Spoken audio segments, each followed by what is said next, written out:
Debra Roth today. This is Biz Dev Live. My name is Cameron Toth. So excited to bring you the amazing Debra Roth. She is a genius. She does fabric design. She does incredible visual presentations with material. We're going to get into it all more, the branding aspect, the amazing pieces that she does. We're going to be very excited to talk about her journey through the industry, building a company, selling a company. She basically epitomizes the word entrepreneur. We're going to get into it, all that and more right after the Biz Dev theme. Biz Dev Live, weekdays at 11 Eastern Time. Biz Dev Live, weekdays at 11 Eastern Time. Biz D with C, brought to you by Cameron T. Biz D with C, brought to you by Cameron T. This is business development, not even selling it. This is intelligent. If you watch it, I promise you benefit. Leadership and motivation, empathy and inspiration. Leadership and motivation, empathy and inspiration. Biz Dev Live, weekdays at 11 Eastern Time. Biz Dev Live, weekdays at 11 Eastern Time. Biz D with C, brought to you by Cameron T. Biz D with C, brought to you by Cameron T.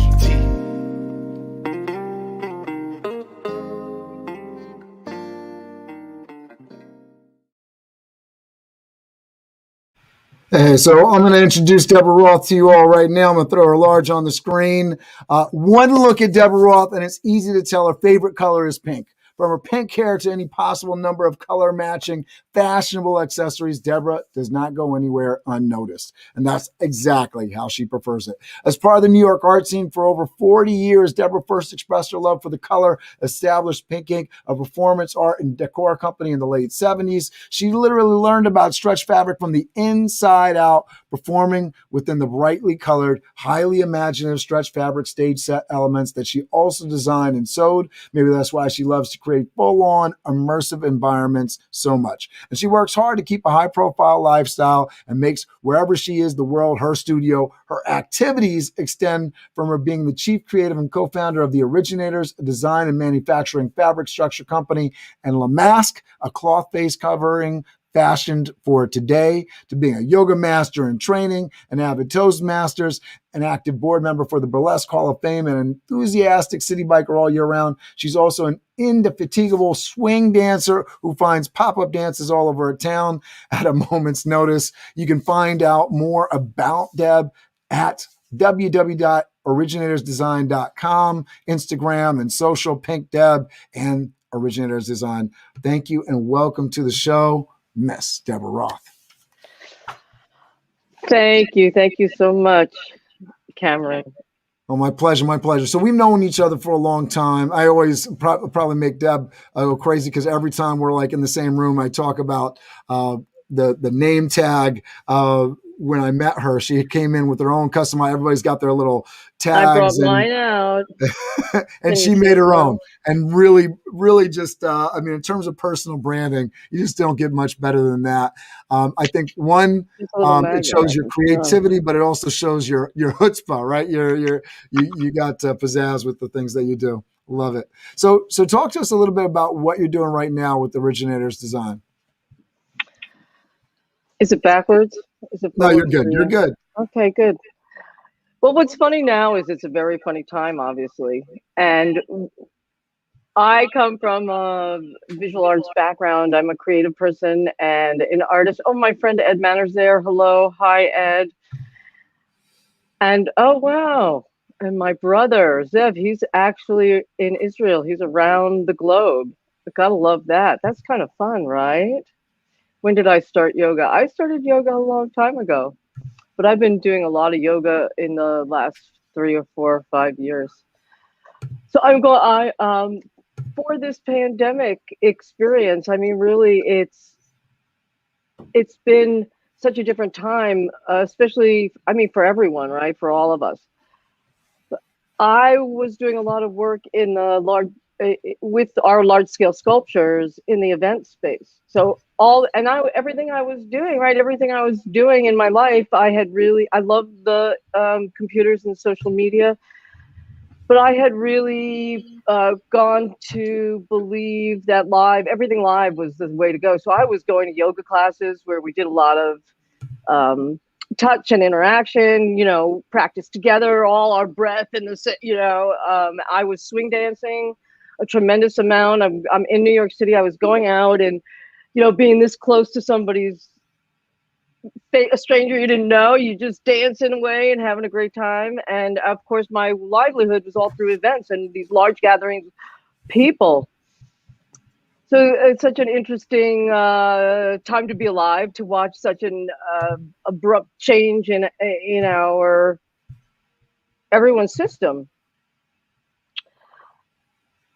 As it's, I think what's happened for someone like me who is an artist, I'm an artist through and through, like that's just what I am. So when you get to stop and look, I had to move out of my studio of 20 years and put everything in a smaller space when we realized we didn't want to have the same expenses, because we knew the writing was on the wall, right? So many people, right? Yeah.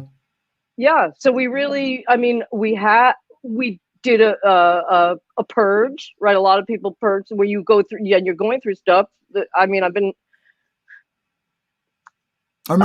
seeing Jackie's videos of her going through there. I think they have like New Jersey based like storage lockers and all their Empire Force event stuff. They were getting rid of it, taking care of costs there. Yeah.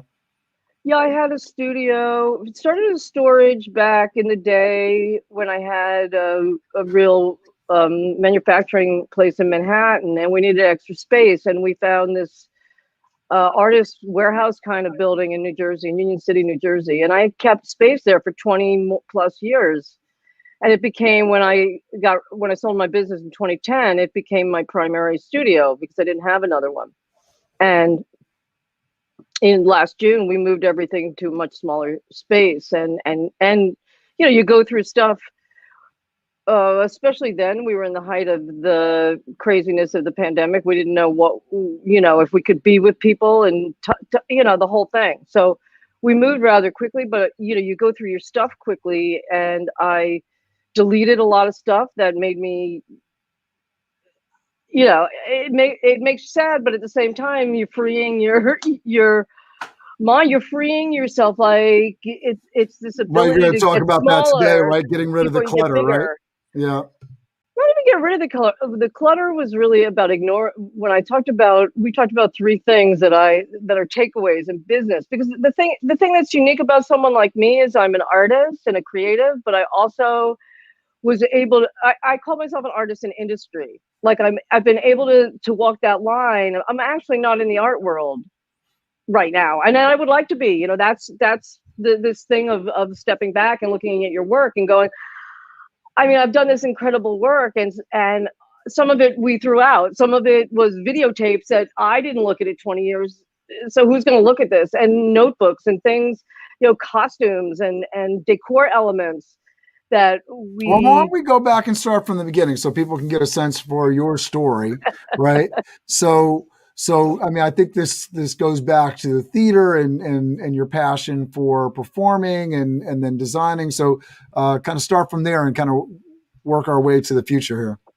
Oh, excuse me, I'm going to runny nose. No worries. Yes, I've been an artist my whole life. I started at a young age.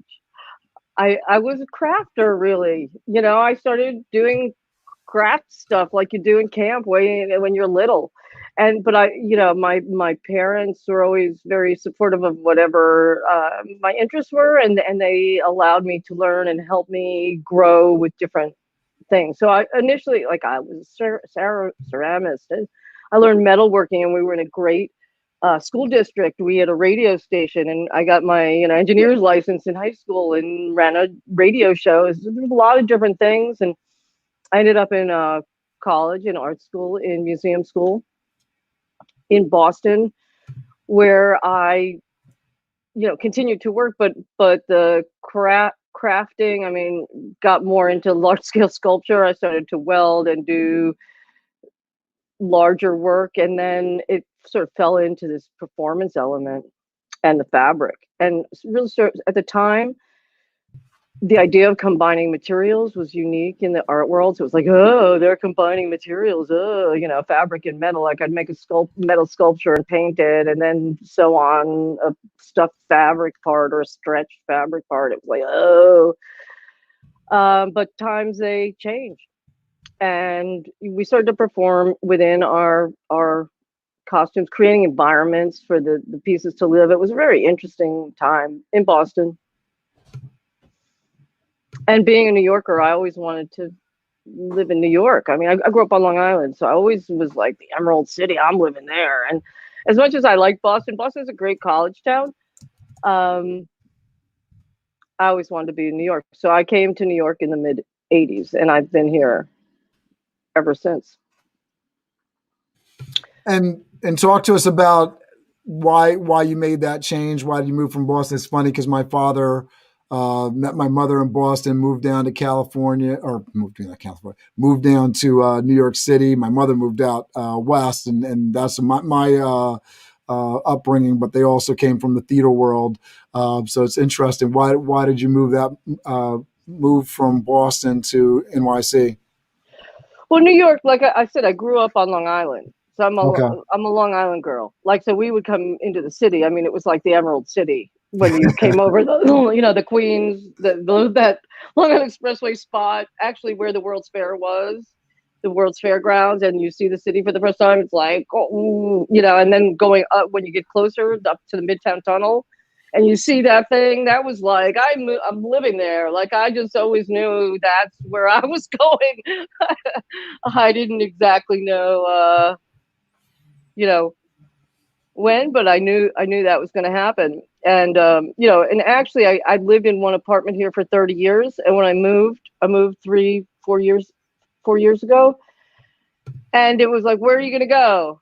And I thought about it overnight and I was like, I'm staying in Manhattan. I moved like 2.5 miles up the road. Right. New York's a great place, and it's a great place for energy and seeing things. And, you don't think of nature in the city, but there's a lot of it here. We're an island, so we're surrounded by water, and we have these flight paths, with Central Park for the birds and wildlife. And it's very interesting. Plus all the culture. So what were you doing as you were entering the New York City scene?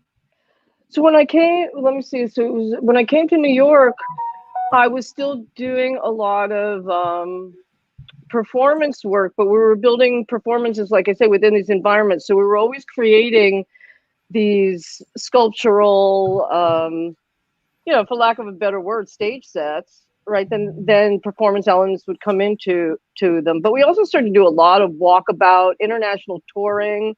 We did a lot of touring in those days, was all over the world, really, with festivals and street theater. So a lot more interactive things, too, where we would sort of drop in and set up a stage wherever we were, or just become the feature by doing walkabouts in sophisticated costuming that we developed as theater kept growing. And the more we did the festival marketplace, we also started to get more into the events marketplace, and the event marketplace started to take over. Eventually the event marketplace and the decor elements became financially way more lucrative than the festivals and the performance art. Right. So it started to shift naturally based on, the natural thing that if someone offers you $10,000 to do the same thing, someone offers you $1,000, you go, that 10,000 is looking pretty good, and I can bring a couple more people, and it can be more elaborate. And so I really found myself, in retrospect, I was sad to have let go a lot of the festival work and the more artistic work, because it was a lot more fun, even though it was a little lower paying. But at the time, I guess I just didn't know. I didn't know well enough. And it was with the other combination, the festival work was great because really it was the summertime. So it would run from like May to September, which is actually the slower time for the event world. So it's a great combo to have kept the corporate world September to May.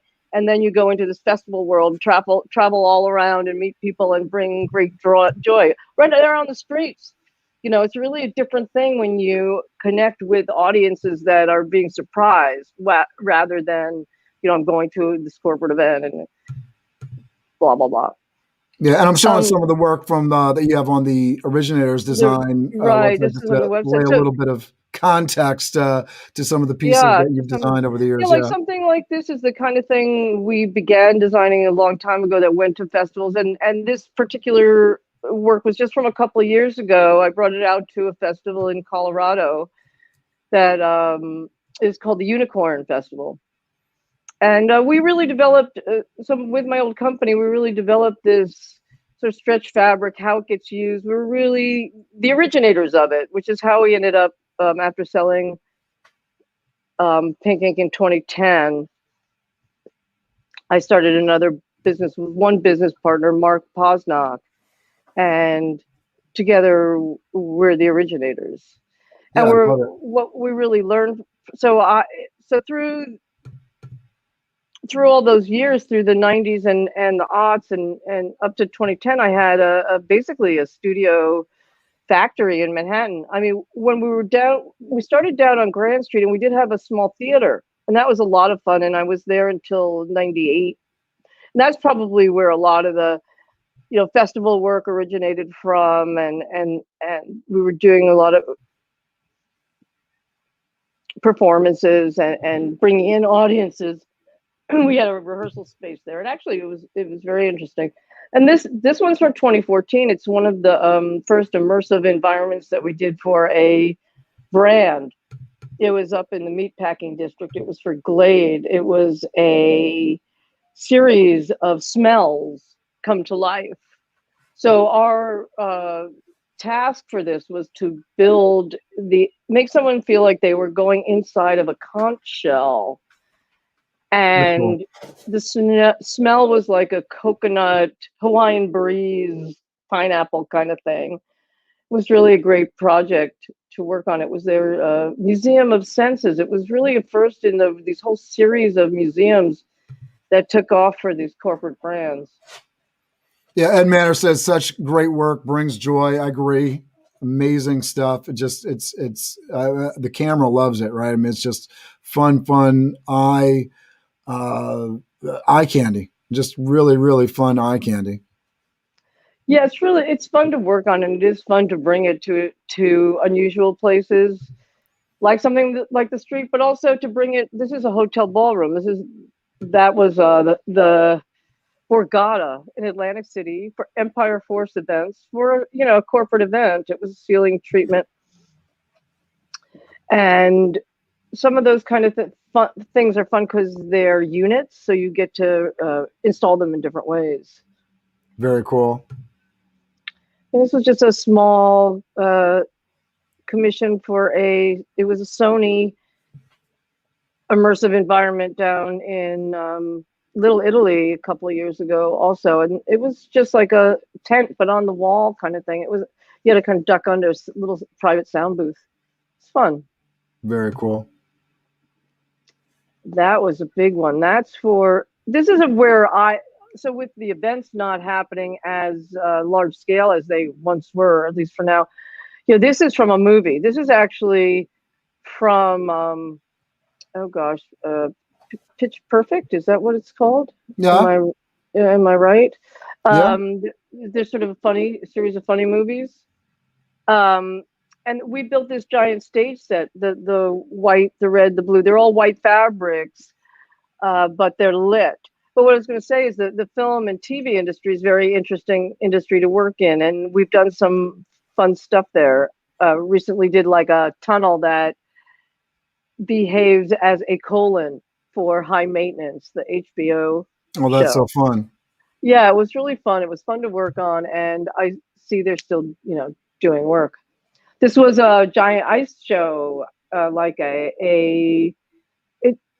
it's an ice club, but it's a big deal ice club. It's not the Ice Capades, but it sure looked like it when they got done with it. And that stage set, it looks, it's way in the back there, but it's 100 feet wide. And those tall pieces are probably 16 feet tall.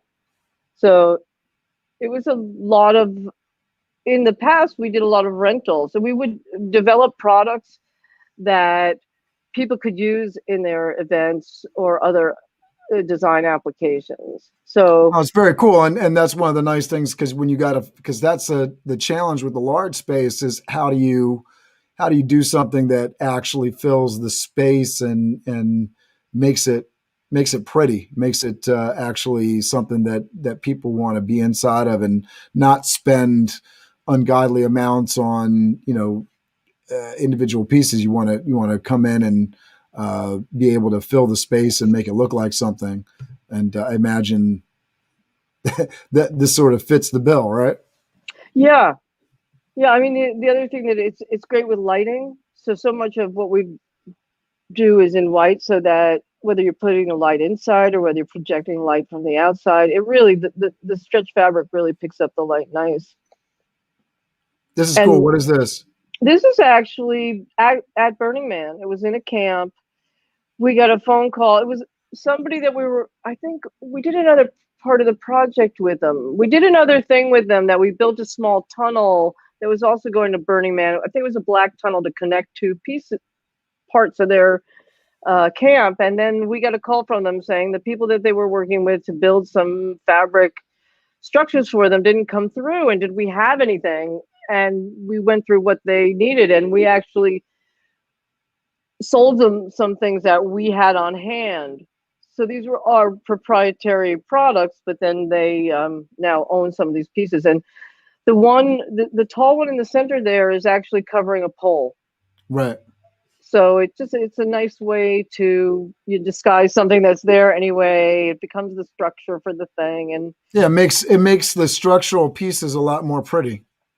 yeah, yeah. It's for us. It's fun to say, oh, we were at Burning Man. Even if I still haven't been there. It's a rough if it's kind of a rough place to go. My brother's been several times. He's an artist. He helps create these huge sculptures for the events. His name is B, and he's an interesting guy. He's been out there several times. I can't remember any of the photos from where he was staying looking as nice as this at all. Right, right. Well, there are lots of different camps there. Yeah, So yeah, no, it's a big community, and actually, my friend Mark is part of the what is it, Black Rock Inc., whatever the company that right. puts it on, and I've been inside their offices in San Francisco. Very cool operation. Huge amount of work goes into it logistically because they literally set up in the desert with no infrastructure. Yeah, And he actually is part of the team that make sure they have internet access for the organizers so that they can actually do what they need to do in terms of collaborating with local government and all that kind of stuff. Very yeah. It's a lot of interesting work. work. Yeah, Yeah. very intense. Talk to us about this Valentine's event here. Yeah, this was back in Vanderbilt Hall in the before times. It was In the before times. yes, it was a Hallmark, their TV station. They were promoting some kind of show for Valentine's. I don't know exactly remember. I remember it snowed that night. I remember some of the other crazy stuff, but and there was a great artist actually that I really enjoyed. I can't remember his name, but I know I follow him on Instagram, who does portraits right there, and he was doing a series of portraits right by me when I was there for the day. It was fun to watch him work and do these large scale, charcoal portraits. I'll think of his name eventually. This and you've done several of these. I've seen so many photos over the years of your entranceways, your Yes, we do a lot of walkthroughs. archways, right? A lot of archways, a series of arches, tunnels. A lot of it is because people want to feel when they get someplace that there's an entrance, right? And they get to be transformed. It's like you're letting go of whatever your day. You're seeing different shapes and forms and colors, and as you walk into the event, right, it's your first impression. You want to Yeah. feel like you've arrived. right? So they're Yeah. really a nice way to make your place stand out and say, yes, you're in the right place. Come on in. Come on in. And a lot of these are rent from a rental line. These are very cool. Yeah, this is stuff that really does make an impact as you're walking into a space. Right. You feel like you know where you're supposed to go. And then this is more stage design, or is this That was actually more of a bar back. So bar it's back? still a Okay. similar Yeah, kind I of, was seeing the what looks like a right. bar in front. Yeah. Right. And it is the same pieces, they're just used in a different way. So we have this very interesting use of structures that we can manipulate them, like we can hang them as ribbons in the sky or get them up against the wall, or now we've seen the arches, and we do a lot of different arch type shapes with them. So do you collaborate, and how have you created these partnerships with the tech teams? Because here's we're seeing some of the same shapes again, utilized in a Right. different way, right? Exactly. So how do you Uh, coordinate and sort of work with production companies? Because I imagine the lighting, all that kind of stuff, you're not doing that necessarily yourself. You're working with that's teams right. to. A lot of times we're working, we're brought in by an event producer, event designer, or production company, and by the time we're talking, they usually have a pretty good idea of the kind of thing they want, whether it's tunnel or stage set, and whether they want something ribbony or full walls, printed. There are a lot of different options. And after it's decided on, really, a lot of times they take it away. Right. I don't really, sometimes I get photographs, sometimes I don't. I like it when I get photographs. And sometimes I go, sometimes I'm there installing, or one of our team or a group of our team is there installing. And sometimes it just will go in a box and they'll do the whole thing. So I love building this. instructions are some really important stuff. Like that's from that we were talking about the old studio in New Jersey. That wasn't my studio, but down the hall from my studio was this big giant room that we would go in sometimes. And Is uh, this a green screen for something? that was a green screen for something. It Yeah. went to a like I think a church broadcast studio. Very, And very cool. about 24 feet wide. I think about 8 or 10 feet. Looks 10 feet tall. And for virtual shows now, I mean, this could be very useful for somebody that's putting something together. Yeah, yeah. And what's nice about it too is you can put it away. It breaks down to something very small where you can put it in a closet in the corner if you don't want it out. And if you want it out, like this one's 20 feet by 6 feet. That was more of a gallery space where they just wanted to divide it up. Very cool. So Yeah, I imagine people that are putting together studios right now, if they're seeing this, they're like, getting some ideas.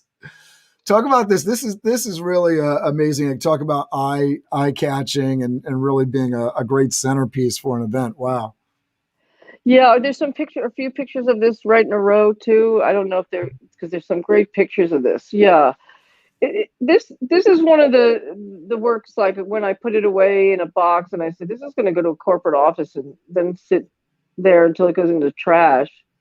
And that's when I was like, you know what, that's so incredible. I would really like that in a museum or in an airport or in a lobby of a hotel. And I'd really like to see our future bring some of these into more, permanent or semi-permanent places. Because that's a big piece. It's 42 feet wide at the top. It's 24 feet tall. It's very lightweight. It's sheer fabric. It's 60 panels of sheer fabric that are suspended.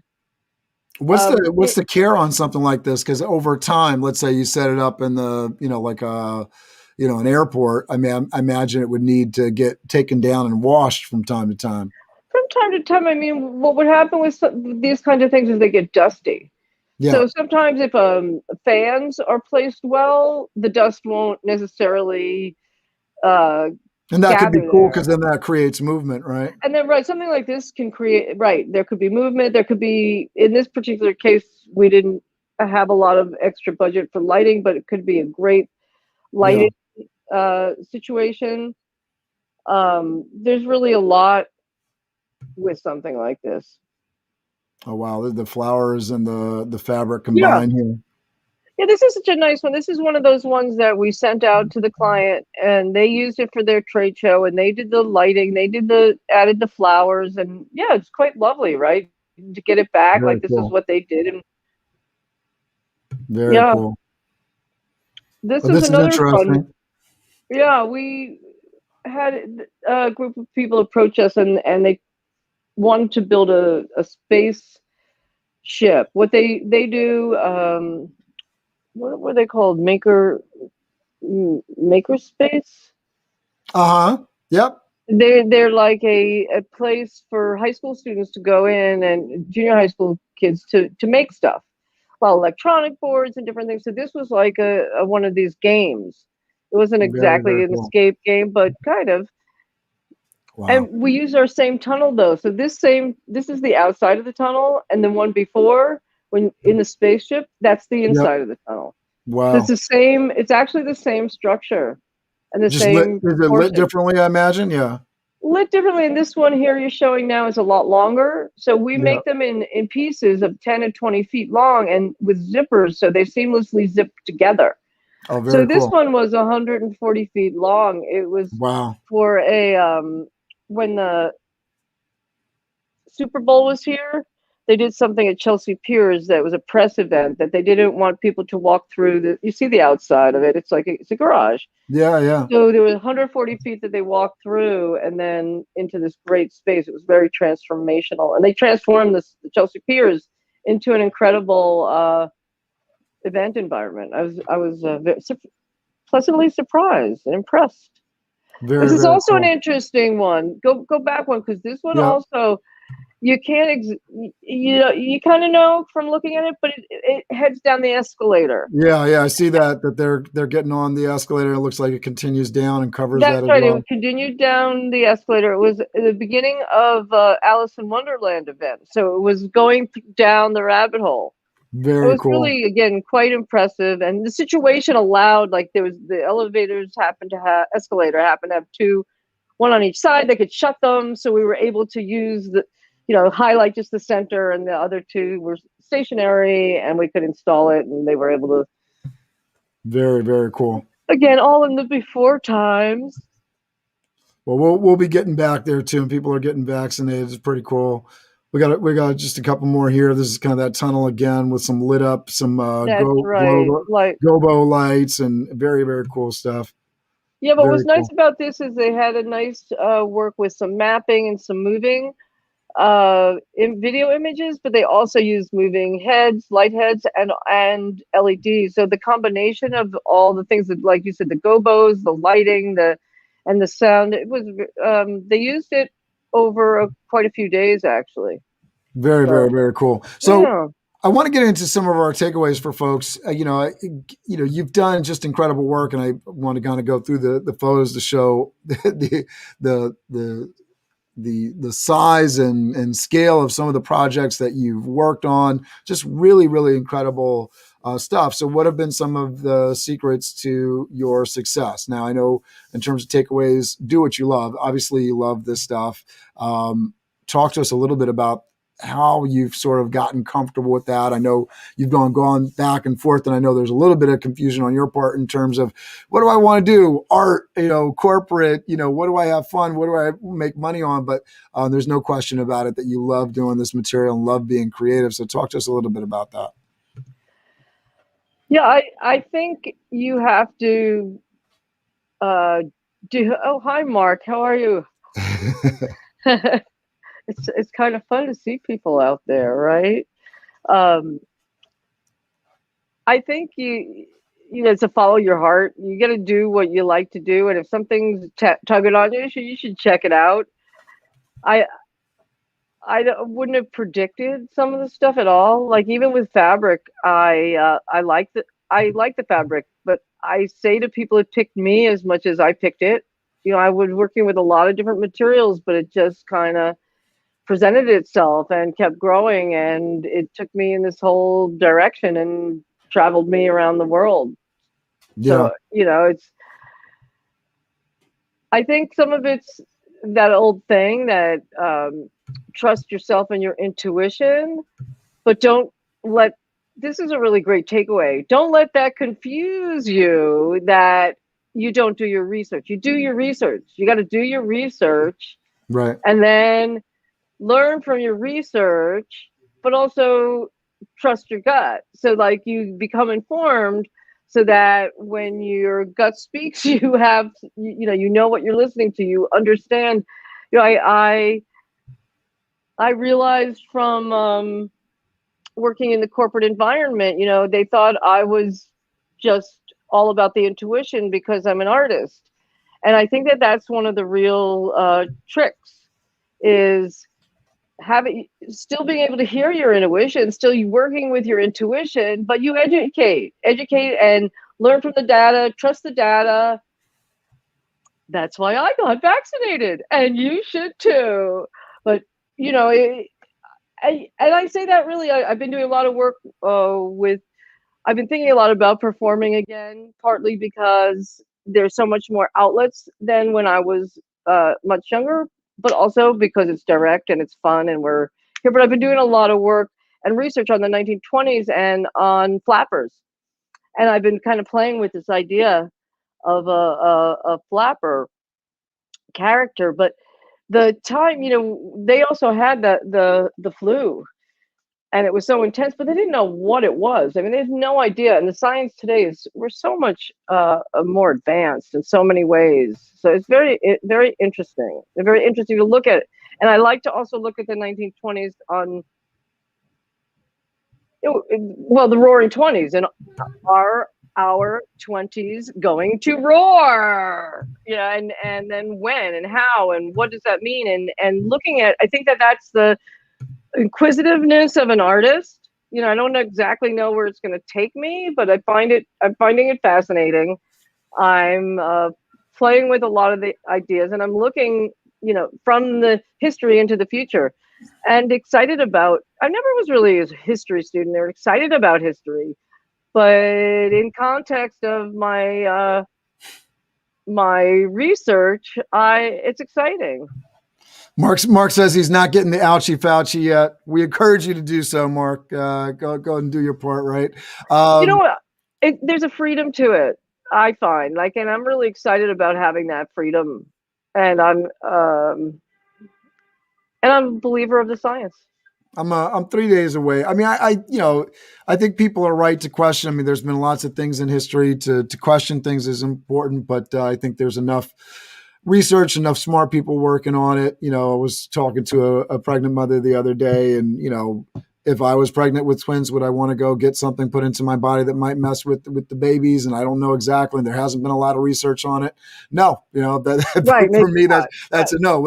But at the end of the day, that's not where most people are. We have a research piece that can really help us. You talk about the 1918 flu that just had folks dying, and there really wasn't any way to get around it other than just basic. They didn't even know as much as we know now in terms of anything, just protection. Really. I mean, I forget when washing hands became a big deal, but there was a time when people operated on people without washing hands because nobody had done the research and science behind understanding that it was important to wash your hands before doing anything. I just can't even imagine a world like that. But there was a time when everybody drank out of the same cup from the water well. I mean, this was what the world was, right? So we've come a long way, and you got to trust those pieces of science. Mark says, yeah, we should have been masked up from day one. Absolutely. So getting back on track here, in terms of takeaways, do what you love. Trusting yourself. So how has trusting yourself sort of led to, from one step to the other? Because you've been part of some big projects. You've had the Super Bowl as your client, right? Huge structural fabric there all over in NYC, big events, small events. How have you sort of gotten past some of those moments where maybe somebody was saying, you can't do it. You can't build a business like this. You can't do it. Right. You can't sell this business. Right. And you can't rebuild and create another business. Talk to us about trusting yourself. Yeah, I think some of that is that, again, the intuition and that gnawing at you. You know, if you keep going, I can do this. I can do this, even though they say I can't. Sometimes they say I can't. Is the energy you need to say yes, I can. Oh, I'm gonna show them, right? Like I'm gonna show myself. Like you're always, you know, you may think like, oh, I'm gonna no, like you're the client. Like it's right here. They're not going anywhere, so you might as well work with your client, you know, and your biggest fan.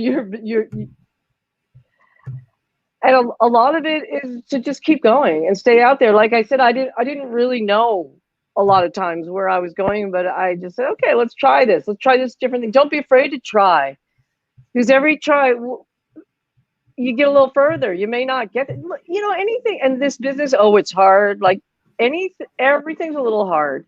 Everything worth having is hard. So you might as well pick something that you're going to enjoy, that you love, that will float your boat and will keep you going, because it's not going to be easy. Like easy is not, you know, if you look for easy street, it's easy to look back. That's easy. It's easy to look back and go, that was easy. Mark says, how do you deal with outdoor events and weather Right, like like strong strong winds? wings. Well, you know, it's funny you showed a picture earlier, and I talked about the one in Colorado, and we had some strong winds there, and for that particular, it's pink and blue, I think the structure. I'll find it. Yeah, and yeah, they're right there in the center. So we also have this proprietary rigging system that they uh, bought from us that allows you to rig really from anywhere, like as long as you have the ability to stake into the ground or enough weight. So in this case, where it was more windy, what we did, it's got 6 poles all the way around, and then a center pole. So in this case, if it's not super windy, or if I know that I can make, let's say the center pole, I know is super, super strong, I may not do all 6 poles to the like ultimate rig. So the more windy it is, the more rigged it would be. And in this particular case, like not only is it each of the 6 weighted down, there's some weights, and you can see the little blue or pink covers are over it, Yep. so you can't see the weights. But also all the lines going to the ground have a spiral stake. Yeah, no, So it's not just a yeah, straight stake. It's like, you have it all wired and staked to the ground, absolutely, plus the yeah, weights. it's stake, Yeah. but right. And like I said, in this case, the stakes are also like a coil stake. So it's not you know, sometimes we just rig with good stakes. And if you, like when you camp, you push it back away from the pole, and it really does kind of not, but Yep, yep. I'm hold. familiar. I've But definitely done a fair amount of camping yeah, with my boys. So yeah, definitely familiar with that. I think one of the things, that I've learned from working events, whether you're setting up partitions, which, any kind of wall shaped thing, wind is, gonna, if there is wind, it's gonna, pull that stuff down, take it down. So it's yeah, we that. basically find ways to rig it through a line of some sort, whether it's going to the ground, whether it's going to the ceiling, and then we'll have clamps that can go onto the pieces, or Right. just places that you attach to. You don't need them as It's a much good thought. You in could tell Mark's in the event business because he knows. He was like, oh, that's the first thought. How are we keeping yeah, this right. How thing do you? from falling over? Absolutely. So before we wrap up here, just to let people know how to find you. I know you have your at Pink Deb and at Originators Design up on the website, but how should folks get a hold of you? And how who should be getting in contact with you to work with you? Well, I do have one business partner, like I said, and that's another great advice I have for people. If you can find a business partner, you know, as an entrepreneur, artist, a creative, if you can find someone who's a great business partner, it's a great thing. Um, and I am grateful to have Mark Posnack as my business partner. If you call us, he will answer the phone, and he does a lot of the sales, and together we do marketing and the creative development. We will start together because it's really involving the client, and then at some point it comes more into my wheelhouse and blah blah blah. So I don't even totally know that number. Gotta love that, right? That No I could look it worries. up though, because I have a card right here. It's 646 There you go. 470 1744. 646 470 1744. And again, our the Instagram accounts are definitely working, and we're checking into them. Our email, Debra@originatorsdesign.com. And Mark, do you have any Macy. projects that people should be kind of looking forward to? Any kind of displays or things that people should be looking forward Right to in the now next few it's months? really, honestly, it's a slow time for us. I'll tell you something. We have one of our clients that we like to work with, and hopefully they like us too. No, I know they do. The Museum of Jewish Heritage Mm-hmm. down at Battery Park. We've helped them with the Auschwitz exhibit that's up there now, and I recommend seeing it. You probably won't see our work. We do a lot of it's not decorative for them what we do. A lot of times we're covering something, or it's a graphic image, so you won't really recognize it as our work, but we do a lot of nice work for them, and the exhibit is powerful and important for people to see and know about. So I I'm recommend. glad we hit that note, because we did talk about the eye-catching thing, but when you're talking about working with fabric, being able to create something that's really custom to whatever the space is, blacking out certain areas of a venue to make the rest of the stuff pop. What a great use, and what a great way to help people out. I definitely look forward to going down to the museum. I've actually been in the museum doing events, but I actually haven't had a chance to go down there as a guest. So I got to go down there and check out all the exhibits, the train out front, and Yeah, it's so much. very, it's a powerful exhibit right Yeah, now, and really, actually, you should bring your family if you can. yeah, It's absolutely. Yeah, and the and area down there is beautiful, and we're getting into the spring weather, which is perfect for it. So yeah. looking forward to it. Deb, thanks so much for being on the show today. For folks that want to get in touch with Deb, definitely check out the website, originatorsdesign.com. I'm looking forward to, she's a part of my community, part of networking by BizDev Live, and so much more, which I got coming up right after this. So we're going to leave this and get into that. Thank you so much for tuning in to BizDev Live. Thank you, everybody. Have a great day. Thank you so much. Thank you, Cameron. My pleasure. All right. BizDev theme. Here we go. BizDev Live, weekdays at 11 Eastern Time. BizDev Live, weekdays at 11 Eastern Time. Biz D with C, brought to you by Cameron T. Biz D with C, brought to you by Cameron T. This is business development, not even selling it. This is intelligent. If you watch it, I promise you benefit.